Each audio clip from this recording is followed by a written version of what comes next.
Hello everyone, welcome to my channel mice education. আজকে আমরা আলোচনা করব ফিজিক্যাল সায়েন্সের একটি গুরুত্বপূর্ণ চ্যাপ্টার নিয়ে। তো চ্যাপ্টারটার নাম হচ্ছে কার্য, ক্ষমতা ও শক্তি। চলো শুরু করা যাক আজকের ক্লাসটি। দেখো, প্রথমে আমরা জানবো যে কার্য কাকে বলে বা কার্যটা কি। কোনো বস্তুর ওপর বল প্রয়োগ করার ফলে বস্তুর স্মরণ ঘটে, তবে ওই বস্তু কিছুটা কার্য করেছে বলে ধরা হয়। অর্থাৎ একটা বস্তু ওপর যদি বল প্রয়োগ করা হয় এবং বল প্রয়োগ করার ফলে যদি বস্তুটার কিছুটা স্মরণ ঘটে, তাহলে আমরা বলতে পারি ওই বস্তুটা কিছুটা কার্য করেছে। এবার আমরা একটা বস্তু যে কার্য করছে সেটা কিভাবে পরিমাপ করব।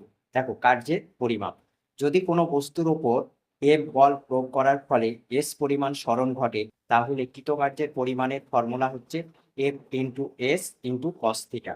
এফটা কি? এফটা হচ্ছে বস্তুর উপর প্রযুক্ত বল, আর এসটা হচ্ছে কি? বস্তুর স্মরণ। আর কস থিটাটা কি? অর্থাৎ থিটা, থিটা হচ্ছে কি? থিটা হলো প্রযুক্ত বল এবং সরণের মধ্যে যে কোণ তৈরি হয়েছে সেটার মান হচ্ছে থিটা। থিটা হলো হচ্ছে কি? প্রযুক্ত বল এবং বল প্রয়োগের ফলে বস্তু যে সরণ হয়েছে, এই দুটোর মধ্যবর্তী যে কোণ সেটাকে আমরা বলি থিটা। দেখো, ছবিতে দেখানো হয়েছে সেটা। নেক্সট পয়েন্ট দেখো, নেক্সট পয়েন্টে কি বলছে যে কার্য কেবলমাত্র মান আছে, কোনো অভিমুখ নেই, সুতরাং কার্যকে আমরা বলতে পারি স্কেলার রাশি। অর্থাৎ কার্যকে আমরা কি রাশি বলবো? স্কেলার রাশি, কারণ কার্যের কেবলমাত্র মান আছে, কোনো অভিমুখ নেই, তাই আমরা কার্যকে স্কেলার রাশি। এটি খুবই ইম্পর্টেন্ট কোশ্চেন যে কার্য কি রাশি। কার্য হচ্ছে একটি স্কেলার রাশি। পরের পয়েন্ট দেখো কি রয়েছে। কার্য, কার্যকে আমরা প্রধানত তিনটে ভাগে ভাগ করেছি। একটাকে হচ্ছে ধনাত্মক কার্য, একটাকে বলা হয় ঋণাত্মক কার্য, আর একটা হচ্ছে কার্যহীন বল বা কার্য শূন্য। তো আমরা এবার প্রত্যেকটা বিষয় নিয়ে আলোচনা করবো। ধনাত্মক কার্য কাকে বলে, ঋণাত্মক কার্য কাকে বলে, কার্যহীন বলটাই বা কি, সেই বিষয় নিয়ে আলোচনা করবো। প্রথমে দেখো ধনাত্মক কার্য। ধনাত্মক কার্য কি? কোনো বস্তুর উপর বল প্রয়োগ করার ফলে যদি বস্তুর সরণ বলের অভিমুখে হয়, তবে তাকে ধনাত্মক কার্য বলে। অর্থাৎ কোনো একটা বস্তুর উপর বল প্রয়োগ করা হলো এবং বল প্রয়োগ করার ফলে যদি বস্তুর সরণ যেদিকে বল প্রয়োগের অভিমুখ সেই দিকেই হয়, তাহলে তাকে আমরা কি কার্য বলি? ধনাত্মক কার্য বলি। যেমন ধরো, উদাহরণ দেখো রয়েছে, ওপর থেকে কোনো বস্তুকে ছেড়ে দেওয়া হলো।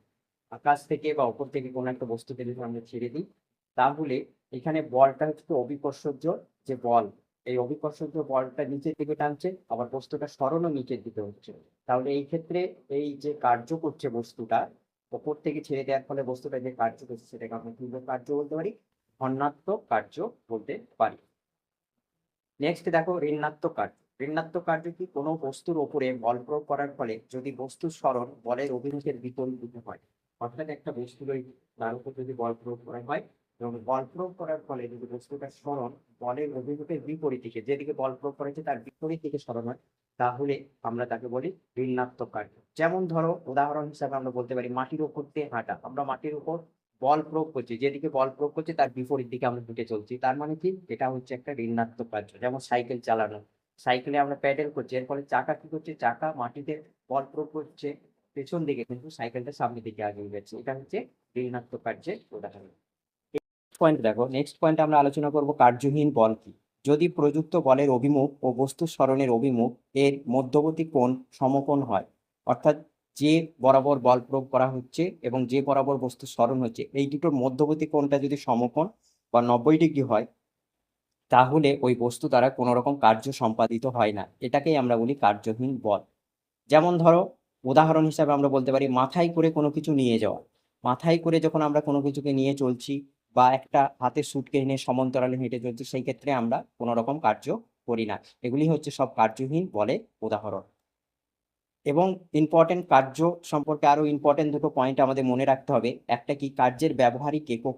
কার্যের ব্যবহারিক একক বারবার পরীক্ষা এসেছে যে কার্যের ব্যবহারিক একক কি। কার্যের ব্যবহারিক একক হচ্ছে জুল।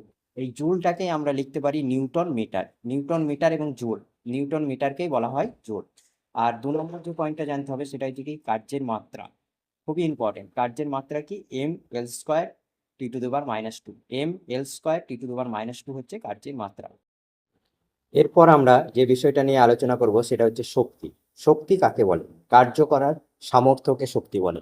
অর্থাৎ একটা বস্তু যে পরিমাণ কার্য করতে পারে তার সামর্থ্যটাই হচ্ছে শক্তি।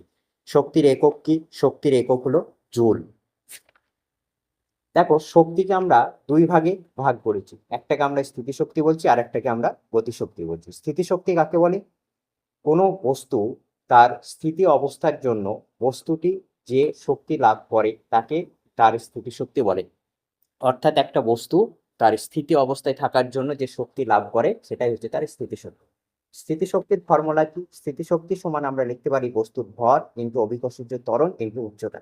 অর্থাৎ একটা বস্তু যে স্থির অবস্থায় রয়েছে তার স্থিতিশক্তির পরিমাণটা কি হবে? ওই বস্তুটার ভর, অভিকর্ষজ ত্বরণ এবং বস্তুটা ভূপৃষ্ঠ থেকে কতটা উচ্চতায় রয়েছে তার গুণফল। যেমন উদাহরণ দেখো, বাঁধে সঞ্চিত জল স্থিতিশক্তি রূপে সঞ্চিত থাকে। স্থিতিশক্তির একটি উদাহরণ হলো যে আমাদের বাঁধে যে জল সঞ্চিত থাকে সেটা স্থিতিশক্তি রূপে সঞ্চিত থাকে। নেক্সট দেখো গতিশক্তি। কোনো গতিশীল বস্তু তার গতির জন্য যে শক্তি লাভ করে তাকে আমরা ওই বস্তুর গতিশক্তি বলি। কোনো একটা গতিশীল বস্তু আছে, গতির জন্য তার মধ্যে যে শক্তিটা তৈরি হয় সেটাকে আমরা তার গতিশক্তি বলি। গতিশক্তির ফর্মুলা কি? গতিশক্তির formula half into M V square. এমটা কি? বস্তুর ভর, আর ভি হচ্ছে বস্তুর বেগ। এরপরে আমরা যে পয়েন্টটা জানবো সেটা হচ্ছে কি শক্তির সংরক্ষণ সূত্র। শক্তির সংরক্ষণ সূত্র, এই সূত্র অনুযায়ী শক্তিকে সৃষ্টি করা যায় না বা ধ্বংস করা যায় না, কেবলমাত্র এক রূপ থেকে অন্য রূপে রূপান্তরিত করা যায়। শক্তির সংরক্ষণ সূত্রে বলা হয়েছে যে শক্তিকে কখনো সৃষ্টি বা ধ্বংস করা যায় না, কেবলমাত্র একটা রূপ থেকে আরেকটা রূপে রূপান্তরিত করা যায়। এটাই হচ্ছে শক্তির সংরক্ষণের সূত্র। শক্তির রূপান্তরের বিভিন্ন উদাহরণ আমরা এখানে জানবো। তো দেখো, প্রথম উদাহরণটা রয়েছে কি তড়িৎ বাল্ব। তড়িৎ বাল্ব কি কোন শক্তি রূপান্তরিত করে? তড়িৎ বাল্বে আলোক, তড়িৎ শক্তিকে আলোক শক্তিতে রূপান্তরিত করে।